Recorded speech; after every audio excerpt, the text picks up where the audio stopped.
Depois da corrupção generalizada que viu em Roma, sua alma aderiu à Bíblia mais que nunca. Ao chegar novamente ao seu convento, o vigário-geral insistiu em que desse os passos necessários para obter o título de doutor, com o qual teria o direito de pregar. Lutero, porém, reconhecendo a grande responsabilidade perante Deus e não querendo ceder, disse: "Não é de pouca importância que o homem fale em lugar de Deus. Ah, senhor doutor, fazendo isso, me tirais a vida, não resistirei mais que 3 meses. O vigário-geral respondeu-lhe: "Seja assim, em nome de Deus, pois o Senhor Deus também necessita nos céus de homens dedicados e hábeis." O coração de Lutero, elevado à dignidade de doutor em teologia, abrasava-se ainda mais do desejo de conhecer as Sagradas Escrituras, e foi nomeado pregador da cidade de Wittenberg. Os livros que estudou e as margens cheias de anotações que escreveu, em letras miúdas, servem aos eruditos atuais como exemplo de como cuidadosa e minuciosamente estudava tudo em ordem. Acerca da grande transformação da sua vida nesse tempo, ele mesmo escreve: "Desejando ardentemente compreender as palavras de Paulo, comecei o estudo da Epístola aos Romanos. Porém, logo no primeiro capítulo, consta que a justiça de Deus se revela no Evangelho." Versículos 16 e 17. Eu detestava as palavras "a justiça de Deus", porque, conforme foi ensinado, eu a considerava como um atributo do Deus Santo, que o leva a castigar os pecadores. Apesar de viver irrepreensivelmente como monge, a consciência perturbada me mostrava que era pecador perante Deus. Assim, odiava a um Deus justo, que castiga os pecadores. Senti-me ferido de consciência, revoltado intimamente. Contudo, voltava sempre para o mesmo versículo, porque queria saber o que Paulo ensinava.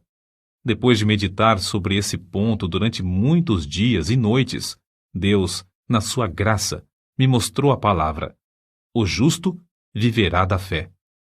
Vi então que a justiça de Deus, nesta passagem, é a justiça que o homem piedoso recebe de Deus, pela fé como dádiva. Dessa forma, a alma de Lutero saiu da escravidão. A respeito disso, ele mesmo escreveu: "Então, me achei recém-nascido e no paraíso. Todas as Escrituras tinham para mim outro aspecto. Perscrutava-as para ver tudo quanto ensinam sobre a justiça de Deus. Antes, estas palavras eram-me detestáveis. Agora, as recebo com o mais intenso amor. A passagem me servia como a porta do paraíso." Depois dessa experiência, pregava diariamente. Em certas ocasiões, pregava até 3 vezes ao dia, conforme ele mesmo conta. O que o pasto é para o rebanho, a casa para o homem, o ninho para o passarinho, a penha para a cabra montês, o arroio para o peixe, a Bíblia é para as almas fiéis.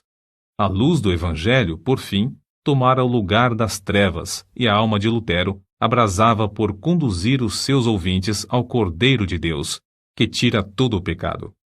Lutero levou o povo a considerar a verdadeira religião, não como uma mera profissão ou sistema de doutrinas, mas como vida em Deus.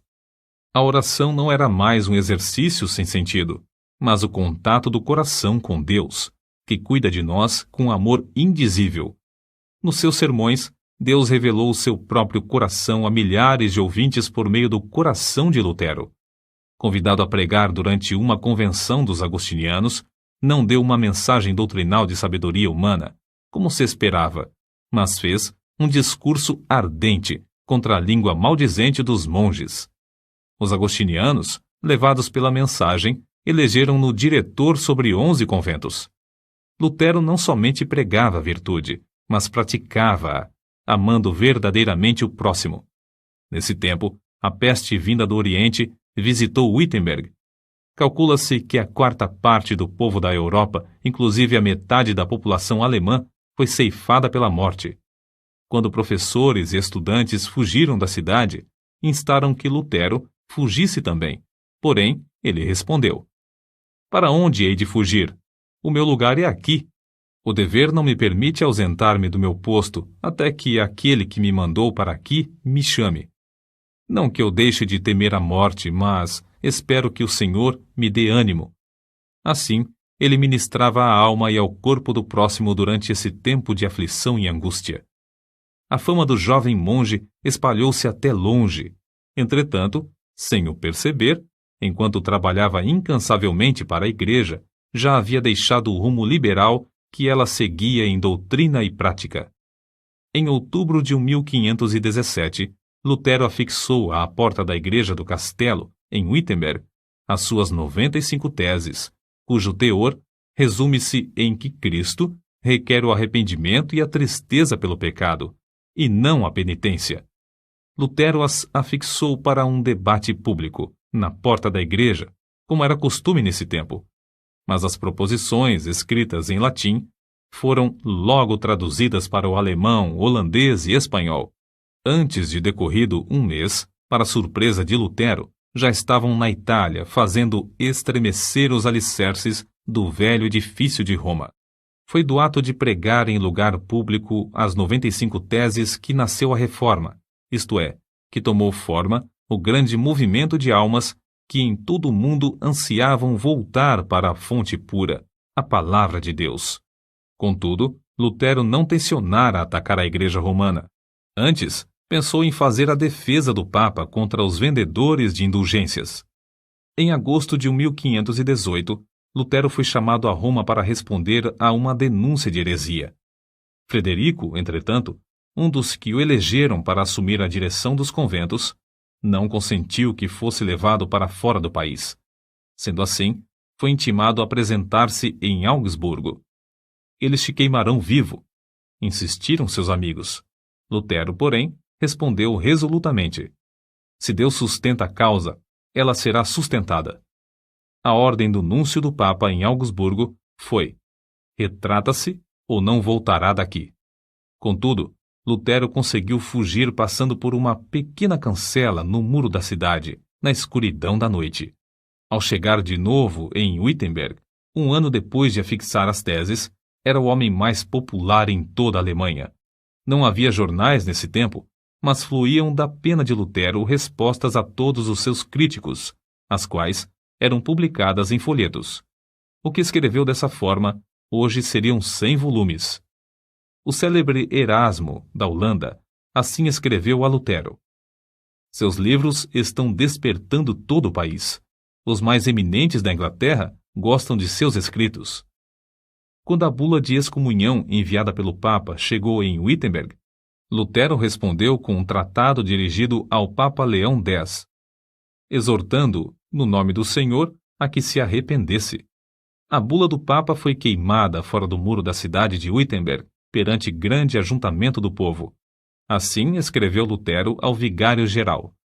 No momento de queimar a bula, estava tremendo e orando, mas agora estou satisfeito de ter praticado este ato enérgico. Lutero não esperou até que o Papa o excomungasse, mas deu logo o pulo da Igreja Romana para a Igreja do Deus vivo. Nesse ínterim, o imperador Carlos V, que ia convocar sua primeira dieta, Assembleia Política, na cidade de Worms, queria que Lutero comparecesse para responder pessoalmente aos seus acusadores. Os amigos de Lutero insistiam em que se recusasse a ir. Não fora John Hus entregue a Roma para ser queimado apesar da garantia de vida por parte do imperador? Mas em resposta a todos os que se esforçavam por dissuadi-lo de comparecer perante seus terríveis inimigos, Lutero, fiel à chamada de Deus, respondeu: ainda que haja em Worms tantos demônios quantas sejam as telhas nos telhados, confiando em Deus, eu aí entrarei. Depois de dar ordens acerca do trabalho, no caso de ele não voltar, partiu. Na sua viagem para Worms, o povo afluía em massa para ver o grande homem que teve coragem de desafiar a autoridade do Papa. Em Mora, pregou ao ar livre, porque as igrejas não mais comportavam as multidões que queriam ouvir seus sermões. Ao avistar as torres das igrejas de Worms, levantou-se na carroça em que viajava e cantou o hino de sua autoria, Ein Festberg, Castelo